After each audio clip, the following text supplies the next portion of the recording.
Well, I had a really great private teacher from when I started in 4th grade, and he was my teacher all the way through high school until I left for college. And he was and still is, a very creative, multifaceted musician and just creative personality. And so he exposed me to a lot of different stuff. What's his name?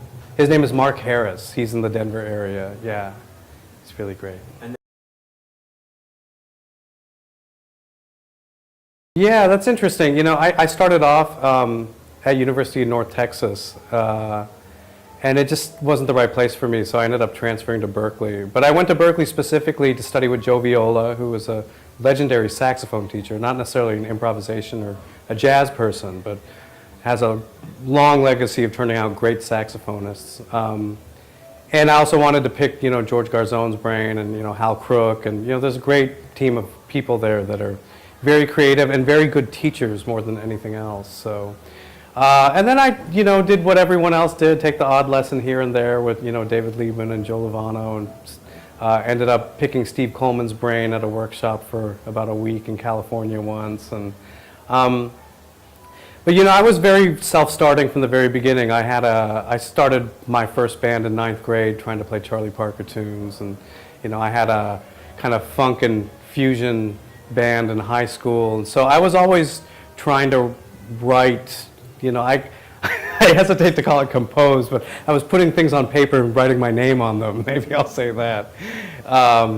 So I was just kind of a sponge for anything that I was surrounded by, whether it was, you know, the 20th century classical harmony that I was learning in, you know, in those classes, or and a lot of listening and a lot of transcribing. I mean, it always comes down to that. This is an oral tradition. This is something that's passed down from horn to ear or voice to ear or whatever. So I became less concerned with the kind of codification of the education structures, and just really wanted to get to the meat of the music and learn as much as I could, and see what I could do with that to make it my own.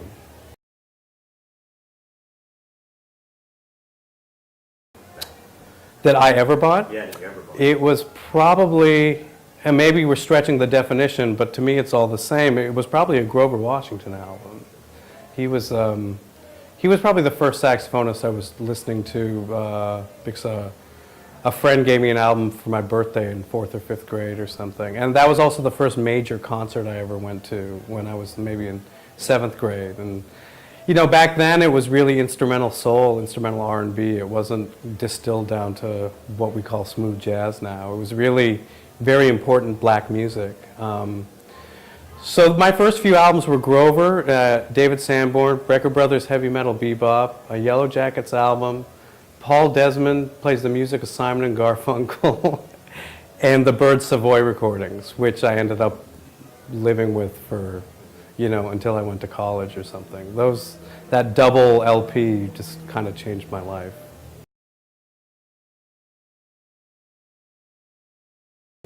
Well, I heard we were driving someplace in Europe and somebody had Coltrane Meditations in, which I hadn't heard in a very long time.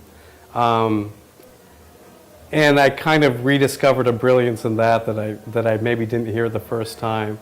You know, it's so easy to think, you know, you live with these albums for a while and you think you're kind of done with them. And it takes a lot for them to make it back into the CD player or the iPod or something. So that was really fun.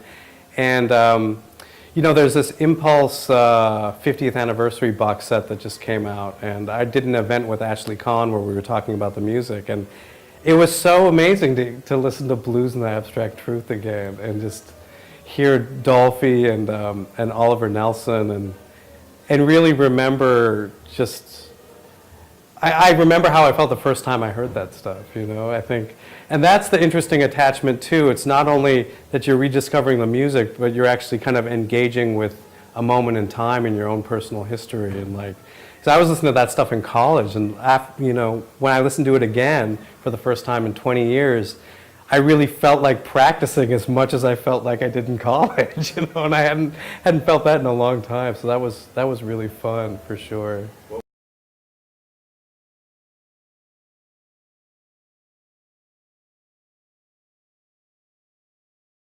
Hi, this is Rudresh Mahanthappa, and if you want to see more interviews from Newport, go to jazztimes.com.